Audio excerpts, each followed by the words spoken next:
It's your boy Brando. Ladies and gentlemen, boys and girls, I have a video for y'all today. Today we're reacting to the Christian TikToker who was secretly a monster ill reader. By Sunny V2. The link for the original video will be down below in the description. I have no idea who he's talking about. I'm gonna be so serious. I have no idea who this TikToker is. I'm not gonna lie. But make sure you guys hit that like, subscribe button, and follow me at AO_Brando. I know, ill intro. I just really want to know who he's talking about. Honestly, I'm trying to get through the intro as fast as possible.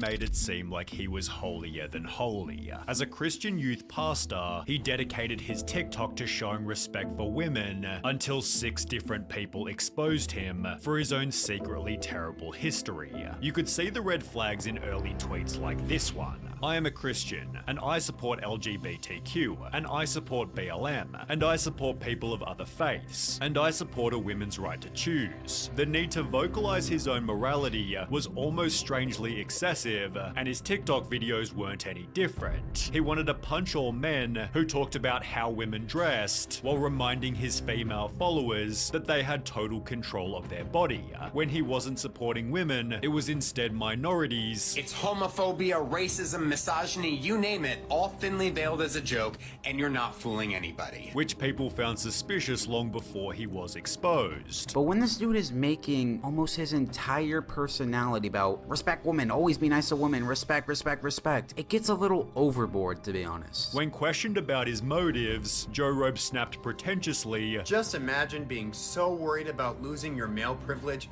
that you would call anything that has to do with equality for women anti-men." believing that when all men are killed, he'd be spared because of his TikToks. And when he did also occasionally support men, Now, I've talked about men getting body shamed, women getting body shamed. the objective was still the same. Try to make himself seem like a person who did no wrong.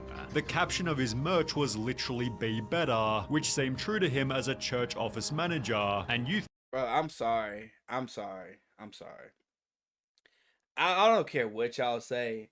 There is no way in hell that somebody is this pure. I'm sorry. Like, when I look at shit like this, I'm just like, bro,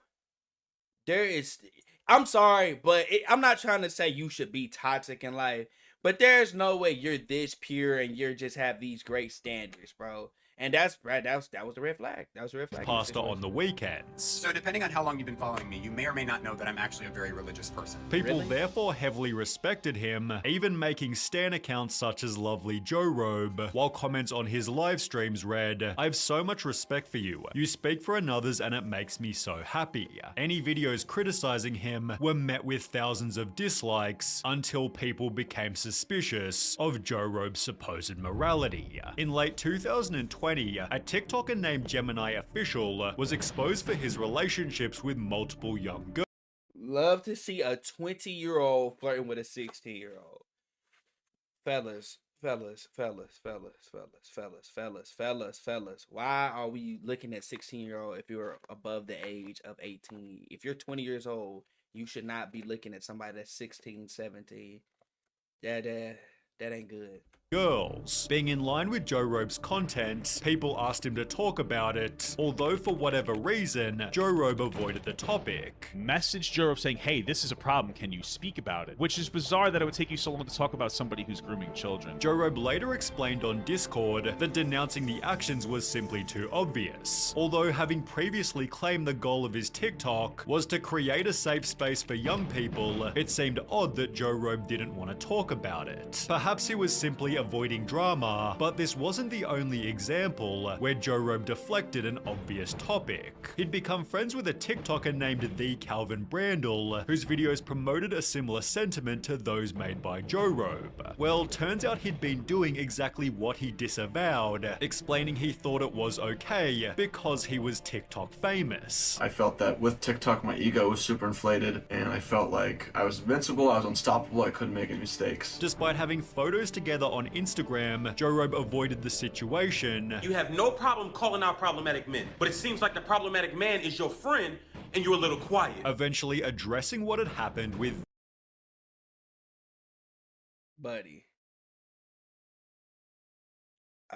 Yeah, good message. problematic man is your friend and you're a little quiet. Eventually addressing what had happened with this iconic statement. I'll say it again. If you groom somebody, you are disgusting. The scum of the earth. Joe Robe, however, was doing exactly this himself. This was somebody that I felt safe around, but I don't feel safe around him anymore because he's a groomer. Huh? On one unassuming Wednesday, 17-year-old TikToker DillG16 uploaded the following video. This video will be about one of the biggest hypocrites I have ever met in my life, Joe Robe. John is a disgusting and terrible hypocrite who abuses his platform by using his clout to groom and prey upon underage boys. He has done this to multiple people, including me. John first followed me whenever I had about 30,000 followers and joined my live stream and asked for my Snapchat, so I gave it to him. After Snapchatting for a few weeks, he asked me if I wanted to get an Airbnb with him on my 18th birthday, which was over 3 months away. He started to send me links to 1-bedroom Airbnbs, and he offered to purchase me alcohol if I went. And this is him talking about the 1-bedroom. He knew that I did not want to get the Airbnb, so he thought if he invited one of my IRL friends, I would want to go. That's him asking when he was going to turn 18. And while Joe Robe was IRL friends, I would want to go. When does Noah turn 18? He should come with us to the Airbnb if he's 18 by then. I think before me, actually, he def go. That's a really good idea. Yes, we need to get him into some Fortnite matches. What are you doing tomorrow? That's him asking when he was going to turn 18. And while Joe Robe was at least waiting until their 18th birthday, the group chat they shared wasn't quite so clean. During one of the Zooms with all of my TikTok friends, John thought it would be a good idea to have us all take a BDSM score test and send him our results. Keep in mind, the youngest was 15 years old. Oh, no. If y'all don't know what a BDSM score test is, it's basically to see kind of how freaky you are, basically. It's basically to see kind of like what type of, how wild you are as a person. That's the best I could probably say it. And the oldest were 19, and there were only 2 19-year-olds, and everybody else was 17 and below. Which had happened just a month before Joe Robe's 28th birthday. DillG added one more detail before the video finished. I found out that there are multiple people that John has groomed. As a person named Coco then also came forward. He started asking like different questions, like what state do you live in, and do your parents let you travel, and do you like to I think they sell that shirt at Route 21. I used to have that shirt. I'm sorry. travel, and do Oh, I? no, that shirt was just noticeable. And he offered to buy me a room with him. He offered to buy me alcohol. This is the one quote I remember him talking to me. I may be a pastor, or I may work for God, but I'm not against kids having fun. I should have realized it right there. No. Then there was another. I can't go into specific details about what happened between me and Joro because it is quite not safe for work. And another after that. He'd also make promises about getting Airbnbs and meeting up with us. He promised alcohol and hot tubs. Joe Robe's accusers then made a Google Doc listing everything else he'd done. He'd tried to get blank and blank to create an OnlyFans once he turned 18 and said he'd set it up for him and subscribe. Also strangely bribing the group to call him hot and locking a girl who was also intoxicated out of Zoom for calling him old and refusing to call him hot. Papa Gut talked about the document in this video here. This is weird, bro. After which he'd be messaged a story worse than every other one combined. I ran a small fan account for Joe Robe on Instagram. He eventually asked for my Snapchat. He told me no one else had his Snapchat and made me promise to not give anyone it or to tell anyone what we talk about. Conversations got really weird and he sent me a lot of dirty pictures, 4 of which were included to prove he wasn't lying. I was also 14 at the time. He didn't even bother to ask how old I was or for any form of identification, but he would call me a baby a lot and would try and force me to call him daddy. To make matters worse, John's church profile explained, outside of his work at St. John, he is a private music teacher with over a dozen students, and up until recently was the activities chair for the Northern Sky District of the Boy Scouts of America. But wait until you hear why he left his previous job. Someone messaged one of the accusers, I wanted to reach out because I'm on staff at the church he used to work at. He was removed from staff over 2 years ago and he was really upset with our church and strict protocols for working with youth, so he left to go to another church. We're currently in the process of contacting the other church and places he's at as well as local authorities authorities. Joe Robe's LinkedIn partially confirms the story's legit, as it shows he previously worked in the very same church as the lady who told the anecdote. Unsurprisingly, people demanded Joe Robe also lose his new job, St. John Lutheran Church. You have some explaining to do. with Papa Gut even calling the church directly. This is the church that he works at. I know this because I called the church that he works at and I asked him if he works there. They said yes. I told them that they were very serious and credible allegations. They immediately hung up after they said, oh, thank you. Despite hanging up the phone, the church quickly deleted Joe Robe from their website before iSpeak1906 extracted an unofficial statement. The pastor reached out and he wants to remain anonymous. However, the bishop is aware and he has been terminated and authorities have been contacted. W Church. Protect the kids, W Church. Not all that we W have. But the Church. bigger question was, how did Joe Robe himself respond?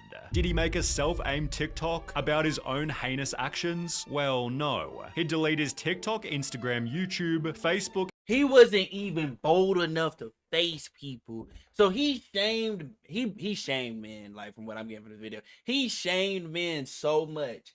But he couldn't even face people when he himself was doing that is so wild. What a coward, bro. Even his LinkedIn, and hasn't been heard from since. His refusal to address the two previous situations suddenly all made sense, while others were less surprised. The accusation can't be real. A white knight influencer being secretly an awful person is unheard of. Not even surprised. It's always these types of men that end up being predators, but no one was less surprised than one of Joe Robe's former friends. As someone who personally knows John Bell and lived with him at university for a year, I can assure you that he's not the good guy here, and that these accusations line up with his past behavior. The dude was all-knowing, manipulative, homophobic, and tried to give off this ultropious Christian facade. Nothing about his online presence was genuine. Karma is taking a toll on him, and I'm glad he's getting thrown off the internet. Before any of this happened, Vegan Teacher had stated, John Robert Bell, you're going straight to hell. and it turns out her song hit the nail on the head. Wow. That's actually crazy. But you know what? Like, you know what? When you are so just Bone-chilling Snapchats, horrible. My bad. We'll watch this later. But when you are sitting here, well, I get that off my screen. Joe Robe made When it. you're sitting there and you're so self-righteous and you just are, and you just don't, you have no wrongdoings, like, and you claim you have no wrongdoings and you shame people. I feel like that should be a red flag for anybody. Like, people watch out for that. If somebody is so self-righteous and they actually don't sit down and they don't, like, try to, they don't come about or talk about their wrongdoings in any type of way, shape, or form, that's a red flag. That's definitely a red flag. I don't know why it's not a red flag to a lot of people, but it's a red flag. It's a red flag. So next time y'all see something like this, or next time it's something like this, make sure y'all pay attention, because hindsight is 20/20, and looking back on it, it's clear as day that something was wrong with this man, because this man was just so happy about just persecuting and just throwing people under the bus that he himself didn't come about any of his wrongdoings or talk about his wrongdoings. So yeah, that's a red flag. That's a red flag. But this is what happens when you give people a platform and you don't really kind of check their background at all, and you just kind of go with everything that they're doing. A lot of times they end up hiding stuff. But it is what it is. If you guys enjoyed the video though, make sure you guys go to Sunny V2 and subscribe to him. He delivers really good content. Shout out to him, bro. Make sure y'all click the original video down below. So if you want to get to this video and watch it yourselves, you can. Make sure you guys follow me at ayo_Brando at twitchtv.com. This is where this video is being recorded. Make sure you guys like and subscribe, and I'll see y'all in the next one. It's been your boy Brando.